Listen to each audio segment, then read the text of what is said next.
Hello दोस्तों, सहायक सांख्यिकी अधिकारी का जो जनरल पेपर हुआ था उसमें से हम जीएस सेक्शन लेके आए हैं। यह पेपर 22 मई को हुआ था।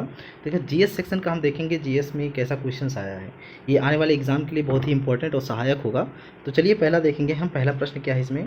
पहला प्रश्न है, थोड़ा बड़ा कर लेते हैं। हाँ, अब दिख रहा होगा।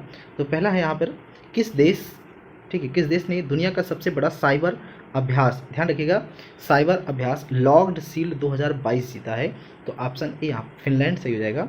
और अगला है यहाँ पर रॉबर्ट गोलोब, ठीक है, अगला है रॉबर्ट गोलोब किस देश की प्रधानमंत्री के रूप में चुना गया है? किस देश की प्रधानमंत्री? स्लोवेनिया। अगला प्रश्न है, अगला है भारत की स्वतंत्रता के समय कितनी रियासतें यानी कि आधिकारिक तौर पर मान्यता प्राप्त मौजूद थीं? तो 565 रियासतें आधिकारिक तौर पर मौजूद थीं। यहाँ पे अगला देखेंगे,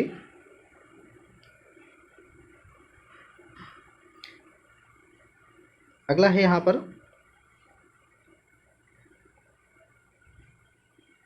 क्वेश्चन नंबर 34, ब्रिटिश भारत की पहली पूर्ण आधुनिक समकालीन जनगणना डॉट डॉट में आयोजित की गई थी? तो 1881 में पहली बार जो है पहली बार आधुनिक रूप से जनगणना हुई थी। इससे पहले 1872 में हुई थी, लेकिन वह 10 वर्षीय पे नहीं हुआ था।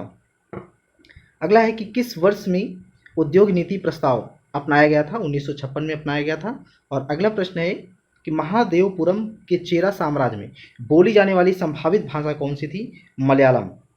और अगला प्रश्न है कि वर्ष 1910 ईस्वी में मध्य भारत में निम्नलिखित में से कौन सा विद्रोह शुरू हुआ था? यहाँ पर देखिए 4 विद्रोह दिए गए हैं। इसमें बस्तर विद्रोह जो हुआ था वो 1910 में मध्य भारत में विद्रोह शुरू हुआ था। और अगला प्रश्न है, अगला है कि किस वर्ष में ब्रिटिश भारत द्वारा शुरू अधिनियम पारित किया गया था जो भारतीयों को हथियार रखने से मना करता है? 1878 ईस्वी में यह पारित किया गया था। और अगला प्रश्न है कि भारतीय राष्ट्रीय कांग्रेस की स्थापना तब की गई थी जब दिसंबर 1885 में देश भर के 72 प्रतिनिधियों ने डॉट डॉट में मुलाकात की थी। कहाँ पर मुलाकात की थी? बॉम्बे में मुलाकात की थी। और अगला प्रश्न है यहाँ पर, अगला है कि 40वां क्वेश्चन है कि वर्ष 1999 में गांधी जी डॉट डॉट के खिलाफ सत्याग्रह का आह्वान किया जिस अधिनियम ने अभिव्यक्ति की स्वतंत्रता जैसे मौलिक अधिकारों पर अंकुश लगाया और पुलिस शक्तियों को मजबूत किया? कौन सा आंसर सही जाएगा? रॉलेट अधिनियम 1919। अगला प्रश्न है, 8 अप्रैल 1929 ईस्वी को भगत सिंह डॉट डॉट ने केंद्रीय विधानसभा में एक बम फेंका। उद्देश्य था, जैसा कि उनके पत्रक ने समझाया था, कि मारना नहीं था बल्कि बहरों को सुनाना था और विदेशी सरकार को उसके कठोर शोषण को याद दिलाना था। उनके साथ कौन था? बी के दत्त। यहाँ पर ऑप्शन सी बी के दत्त हो जाएगा। और अगला प्रश्न है, यहाँ पर अगला देखेंगे, अगला है 42 है।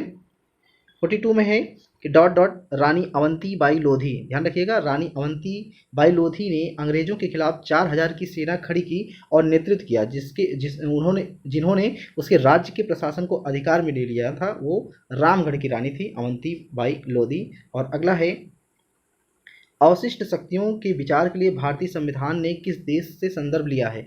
कनाडा से। कनाडा के संविधान से भारतीय संविधान में अपनाया गया था। अगला है कि भारतीय संविधान का कौन सा अनुच्छेद कहता है कि भारत राज्यों का एक संघ होगा? ऑप्शन ए अनुच्छेद 1 कहता है। और अगला प्रश्न है कि वर्ष 1992 में संसद द्वारा पारित निम्नलिखित में से कौन सा संवैधानिक संशोधन ग्रामीण स्थानीय सरकारों, जिन्हें पंचायती राज संस्थानों के रूप में भी जाना जाता है, के बारे में है?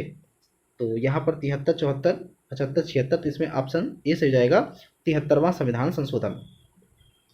अगला है कि जब हम चीनी या गुड़ का उत्पादन करते हैं तो यह भारतीय अर्थव्यवस्था के अनुसार किस प्रकार के क्षेत्र की गतिविधि है? द्वितीयक क्षेत्र की। अगला है, आयात पर डॉट डॉट का एक उदाहरण है, व्यापार अवरोधों का एक उदाहरण है। और अगला प्रश्न है कि कर्क रेखा से होकर नहीं गुजरती है। इसमें पूछा है कर्क रेखा से कौन सा कर्क रेखा है, किस राज्य से होकर नहीं गुजरती है? तो इसमें उड़ीसा से नहीं गुजरती है। ठीक, इसका एक ट्रिक है, मित्र पर गमछा झार। अगला है, पश्चिमी घाट का उच्चतम शिखर सम्मेलन क्या है? पश्चिमी घाट का उच्चतम शिखर कौन सा है? अनाईमुडी है। और अगला है, एक टेक्टोनिक प्लेट क्या है जो एशियाई और प्रशांत प्लेट के बीच स्थित है? तो फिलीपीन प्लेट है। और अगला प्रश्न है,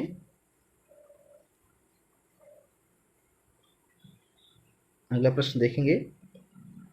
अगला प्रश्न है 51 पे है कि डॉट डॉट भारतीय उपमहाद्वीप दक्षिण अमेरिका के उत्तर पूर्वी भाग और उत्तरी ऑस्ट्रेलिया में पाया जाता है।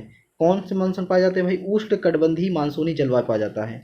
ठीक है। और अगला प्रश्न है कि 2004-5 में निम्नलिखित में से किस महाद्वीप में जनसंख्या की सबसे अधिक वृद्धि हुई थी? एशिया महाद्वीप में सबसे ज़्यादा वृद्धि हुई थी।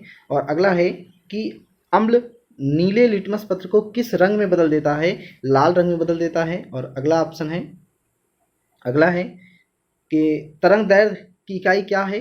तरंग दैर्घ्य की इकाई मीटर होती है। और अगला प्रश्न है कि डिटर्जेंट को डॉट डॉट के रूप में परिभाषित किया जाता है, एक तरल पृष्ठ संक्रिय, अ लिक्विड सर्फेक्टेंट। ठीक है। और अगला है यहाँ पर, अगला देखेंगे। अगला है स्पष्ट आकाश का नीला रंग किसके कारण होता है? प्रकाश के फैलाव के कारण होता है। और अगला है यहाँ पर, एक्सरे का आविष्कार किसके द्वारा किया गया था? विलियम के रोएंटजेन की। ठीक है, विलियम के रोएंटजेन ने एक्सरे का आविष्कार किया था। और अगला प्रश्न है कि किस शहर को देश की पहली वैक्यूम आधारित सीवर प्रणाली प्राप्त होगी जिसका उपयोग सार्वजनिक स्थानों पर किया जाएगा? आगरा को प्राप्त होगी। और अगला है, कौन सी एयरलाइन स्वदेशी नेविगेशन सिस्टम गगन का उपयोग करने वाली पहली एयरलाइन बन गई है? इंडिगो एयरलाइन बनी है। अगला प्रश्न है, अप्रैल 2022 में नीति आयोग के नए उपाध्यक्ष के रूप में किसे नियुक्त किया गया है? सुमन बेरी को नियुक्त किया गया है। और बस इतना ही क्वेश्चन था। ठीक है, उम्मीद करता हूँ कि आने वाले जो भी एग्ज़ाम होंगे यहाँ से हेल्पफुल होगा और ये भी पता चल जाएगा कि कहाँ से करंट अफेयर्स के टॉपिक भी कवर किए जा रहे हैं, तो कहाँ तक पढ़ना है, ये सब सारी जानकारी यहाँ से आपको मिल सकती है।